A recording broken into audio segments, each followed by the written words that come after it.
Hello everyone, today we're going to look at logarithmic functions. So logarithmic functions start with an exponential function.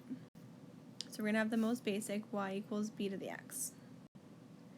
Our goal here is to find a function for x. If I know what y is, how do I find x? So we're going to start with just what it is in words. It's the exponent that we raise b to in order to get y. That's not very mathy. So what we do instead is we create a mathematical word really that means that, which is logarithm. So x is the logarithm of base b of y. So generally we just say log instead of the word logarithm. So log base b of y. So this is how you say it in words, and this is what it looks like in math. So make sure that you're saying it correctly. Math is a language. It is log base b of y. It's a function. It's not multiplication. It's not log b. It's log base b, and it's of y. So it's like the square root. It's not square root 2. It's the square root of 2. It's not sine 30 degrees, it's sine of 30 degrees. Okay, so that parentheses is function notation, which means you have to use the word of. So again, log base b of y. The base b is important because it's the base of the logarithm, of the exponential, sorry. The base of the log is the base of the exponential. So that's why we still have that word base in there. Notice that in the mathematical sense, the b is a subscript. Okay, it is smaller font and it's below the word log, so it's a subscript. So what we're going to do is we're just going to convert back and forth between the exponentials and the logarithms. So we start in this case with an exponential and we're going to change it to a log. So we have 5 to the x equals 20. And I always start with what is the base of my exponential. So the base of my exponential is 5. So that means that 5 is the base of my logarithm. So I have log base 5 of something equals something. So the tricky part here is some people get it confused. Which one goes inside the parentheses and which one goes next to the equals?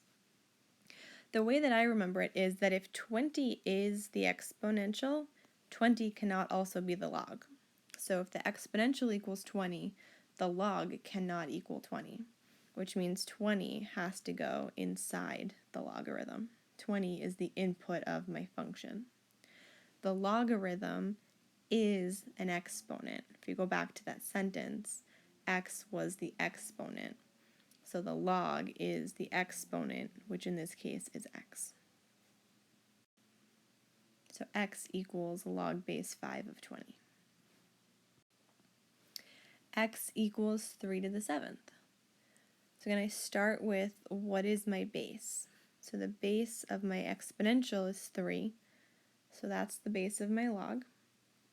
The input is what the exponential equals, which in this case is x. And the logarithm equals the exponent, which is 7. So 7 equals log base 3 of x. X to the 6th equals 10. Log, my base is x. My input is what the exponential equals. And my logarithm equals the exponent. So 6 equals log base x of 10. Let's do one more. 3 to the 4th equals 81. So I start with log. The base of my exponent is 3, again. So the base of my log is 3. It's of what my exponential equals, and the log equals the exponent. So 4 equals log base 3 of 81. Now let's go backwards. Convert the following logarithms to exponentials. 2 equals log base 5 of 25. So again, I always start with what is the base. The base of my log is 5. So the base of my exponential will also be 5. The logarithm equals the exponent. So the exponent must be the 2. And the exponential equals what's inside the log. Now, if what you have is all numbers, there are no variables here, you always want to look at your exponential and say, does that make sense? So is 5 squared equal to 25? Yes, that makes sense. I must be right. So 5 squared equals 25. How about y equals log base 3 of x plus 2? So there are variables here, so you can't just say, yes, that is correct, without having to really know anything about the logarithms. So again, we're going to start with the base, log base 3. The logarithm is the exponent. So the logarithm is y is the exponent, and it equals what's inside the log. So 3 to the y equals x plus 2.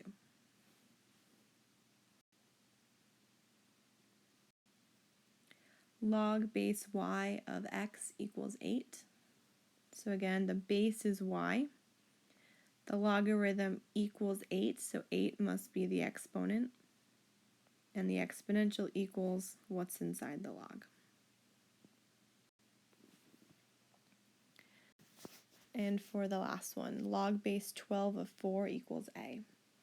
The base is 12, the exponent is a, and it equals what's inside the log. The next thing we're going to look at is what's called the change of base formula. So we use the change of base formula when we want to find logarithms on our calculator. The calculators, at least most of them, have two choices of base, 10 or e. So the button log x is the logarithm with base 10. So if there's no base written, it's assumed to be base 10 because that's the base that we normally think of in day-to-day life. And notice that if you find that button on your calculator, the second or the shift of that button is 10 to the x. So that's telling you right there that the base is 10. The button lnx is the logarithm with base e. So just like with the base 10, if you notice the second or the shift of that button is e to the x. So this is ln, it's for the natural log, and that's because the base is e, and one of the names for e is the natural number. So ln, I think it's probably, Greek or Latin for log natural or something, which is why it's ln. But it's the natural log, and again, the base is the natural number e. But what if we want to use another base? So how can we find something like log base 2 of 5? So we're going to use what's called the change of base formula.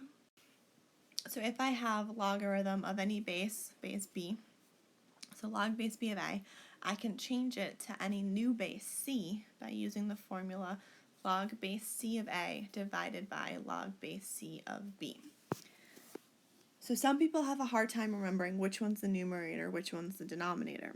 But if we look here, b is literally below a, and that's how I remember that b is my denominator and a is my numerator.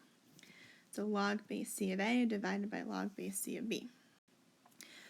So hopefully it's going to be clearly obvious that we want to choose c to either be 10 or e, since those are the options on the calculator. So if I want to find log base 2 of 5, it's going to be log of 5 divided by log of 2, which if we do that on our calculator, rounded to the nearest hundredth, is 2.32. I could also have done ln of 5 divided by ln of 2, and that would give me the same 2.32. So it doesn't matter which one you use as long as you use the same one in the numerator and the denominator. So let's do a couple examples. Let's find log base 3 of 8 versus log base 8 of 3. So for log base 3 of 8, I'm going to take log of 8 divided by log of 3. So again, my base, my original base, is now in the denominator. And that's going to give me 1.89. You can always check in your head, does this make sense? Right, this is telling me that this is 1.89. And if I convert that back to an exponential, that would give me, 1.89 as my exponent. So is 3 to the 1.89 equal to 8?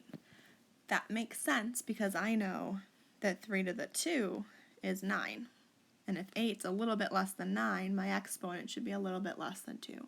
So 1.89 is reasonable.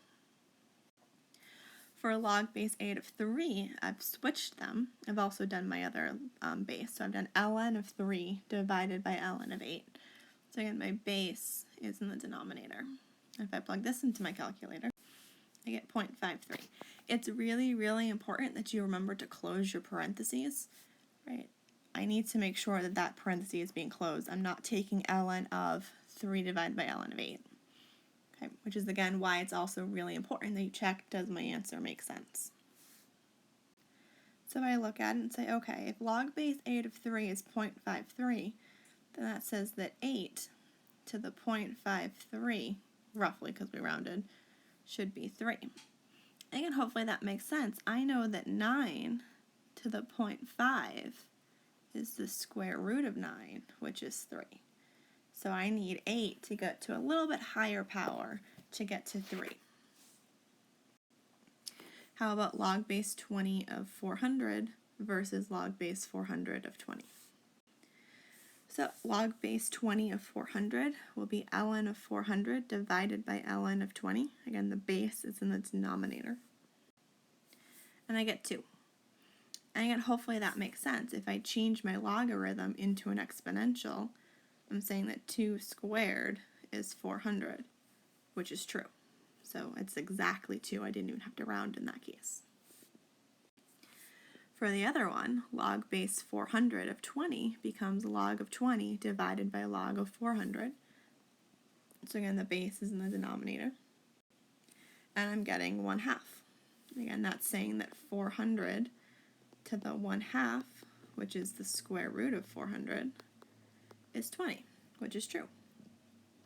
Also notice that these are just reciprocals of each other. Right, 2 and 1/2 are flipped. That's because these guys are flipped. And again, the fact that it's the same logarithm on top and bottom means I'm going to get the same number. Same thing with these guys. Right, these guys are reciprocals of each other. It's not as easy to see as 2 1/2, but if you plug it into your calculator, you'll get that 1 over 1.89 is the 0.53. Okay, so make sure you read through the book and let me know if you have any questions. Thanks.